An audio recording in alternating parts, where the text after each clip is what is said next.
As we approach the Christmas period, Leamington seem to be the gift that just keep on giving. Paul Holleran's men are unbeaten in 6 games in all competitions with 5 victories and 1 draw. They find themselves in dizzy heights, just 4 points off the playoff places. They come to this one off the back of a 2-2 draw away to York City in midweek, courtesy of a second half Colby Bishop brace, who took his tally to 6 league goals and 8 goals in 8 games in all competitions. The informed striker leads the front line once again in an 11 that sees 1 change, as Jamie Hood is replaced by Jack Lane, as he hasn't fully recovered from a slight knock that he took on Tuesday evening.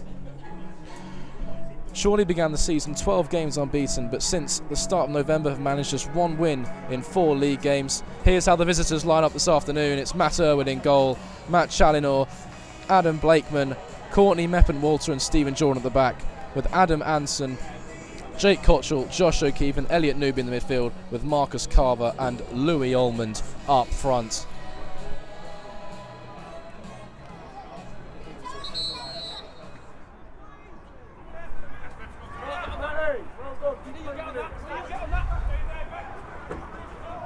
Top towards Marcus Carver, gets the touch in, early shot, easily saved by Tony Breeden. That's the first effort of the game by the visitors. Marcus Carver looking lively.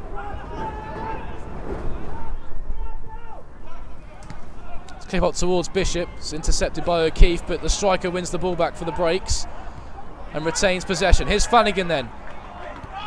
Does well to find Junior English. Leamington coming forward, English with the drive.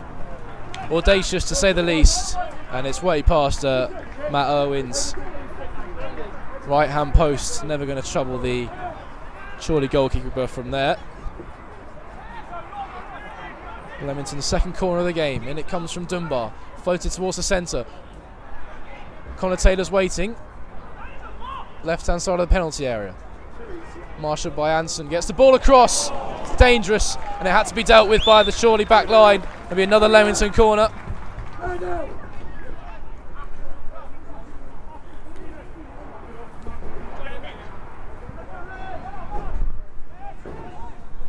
Here's Flanagan then, turns inside. It's a ball out to Connor Goodger. Goodger taking on Challoner. Still Goodger now, left hand side of the penalty area, cuts it back to Connor Taylor, drifting inside. Needs a pass here, Taylor. There's Goodger. There's Dunbar! Got under it there, Kieran Dunbar. Just leant back as he swung the left foot at it. And it just sailed over the crossbar behind that North Bank stand at the Phillips 66. It has to be said, that's probably the most notable chance of the game, and it's fallen to the home side 26 minutes in. Then it comes from Blakeman then, into the back post. Breedens have come, and it's hooked away by James Mace.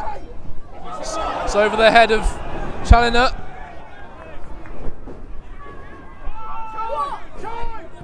Sure, just finding it difficult playing against the wind in this first half. Haven't been able to really build anything in attack or make the most of Marcus Carver and Louis Almond's height up front. Here's Edwards. It's got Connor Goodger outside him. Here is the left back, flips to the back post. Dunbar is arriving, gets across, and there's Colby Bishop to turn in for the breaks. And he breaks the deadlock on the half-an-hour mark, and Leamington take the lead. Fantastic work by Jack Edwards down the right-hand side, drifted inside, found his left-back Connor Goodger. It's a great lofted ball to the back post, eluded the Chorley defence. Dunbar was on hand to put the ball back across, and there was Colby Bishop to tap home his 7th goal of the league season. It's 9 in 9 games for in all competitions for the striker. And he makes it Leamington 1, Chorley 0.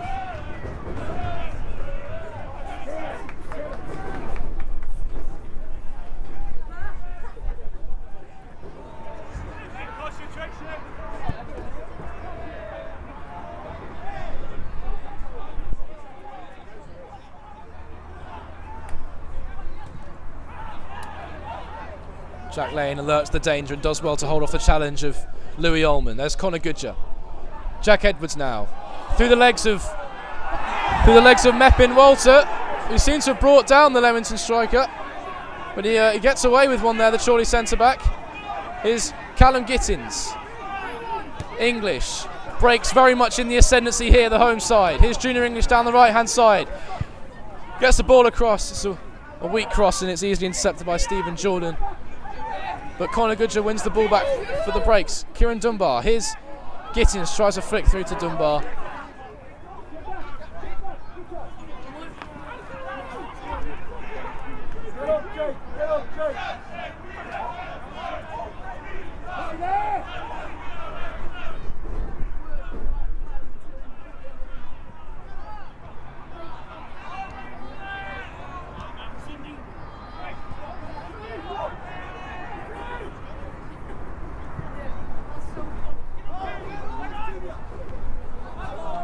Here's Anson then. Chorley just trying to get some possession under their belt as we begin the conclusion of the first half. Just under 2 minutes to go.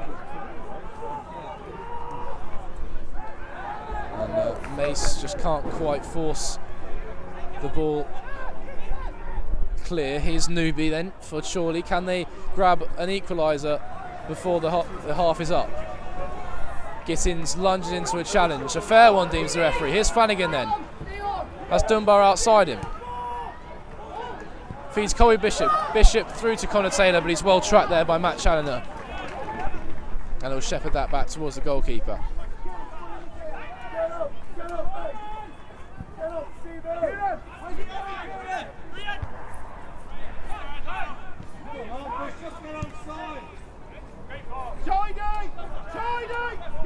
Here's Ullman then. Drifts inside, tries the efforts, almost deceived Tony Breeden. Had to be alert there, Leamington goalkeeper. I think it took a nick on its way through, but Tony Breeden just springing to his left-hand side to keep that out. Almost a goal out of nothing there for Chorley. And Newby will win it off him, but Jack Edwards retains possession for the breaks. He finds Kieran Dunbar. So whip-balls the back post, using the wind to his advantage there, Dunbar, but no one gambling on the end of it.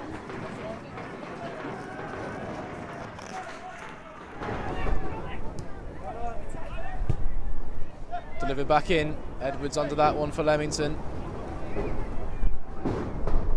Here's Newby, turns back inside. And it turns out to be a great block there. I think it was James Mace. I think Tony Breeden was beaten by that shot from Alex Newby. Newby once again. Still Elliot Newby. This ball to the back post. There's Jack Lane, comes out to Almond. Couldn't get past Jack Edwards. And he sets to release Colby Bishop. A bit isolated up there as Bishop. Taylor is arriving now. It's a reverse ball into Ahmed Obeng. Chance to stretch his legs for the first time.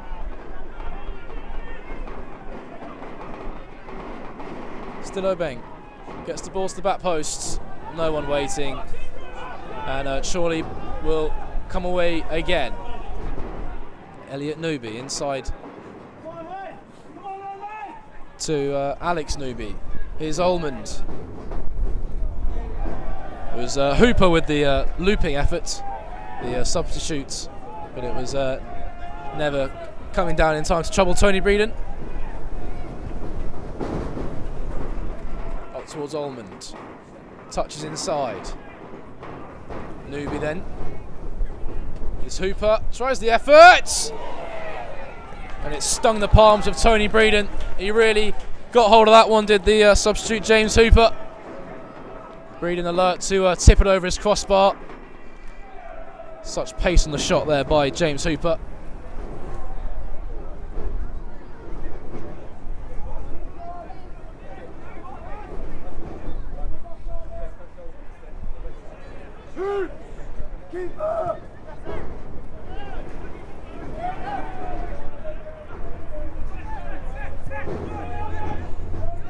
There's Challoner.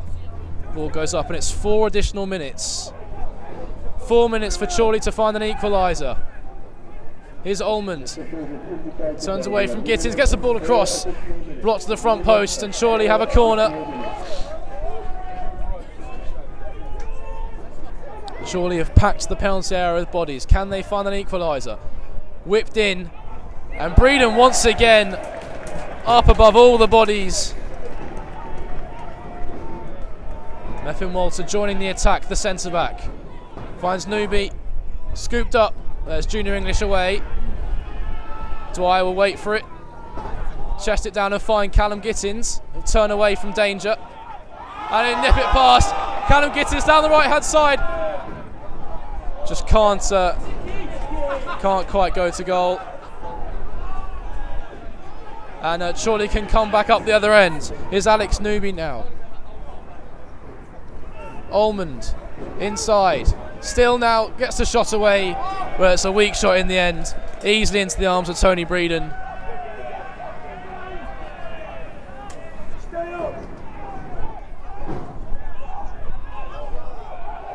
Well, the 4 minutes are almost up by my watch. It's up towards Wilson. Falls for O'Keefe. And Chorley have nicked an equaliser at the death.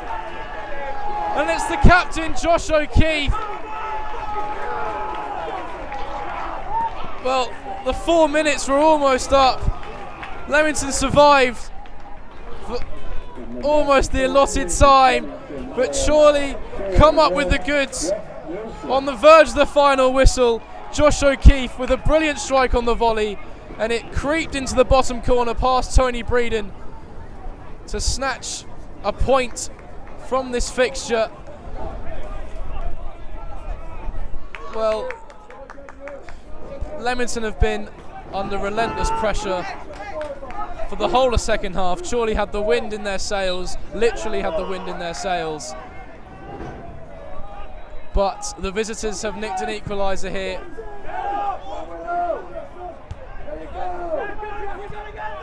Edwards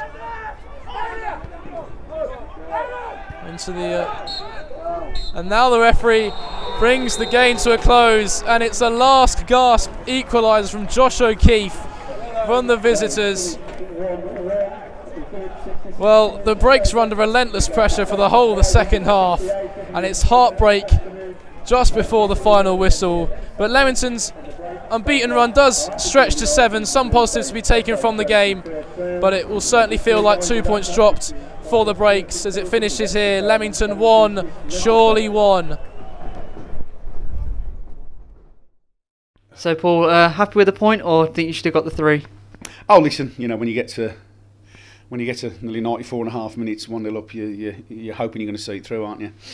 Listen, there's one criticism from me with us second half, is that, listen, the conditions were probably, I've never known them as bad, you know, and so the second half, it was virtually impossible for us.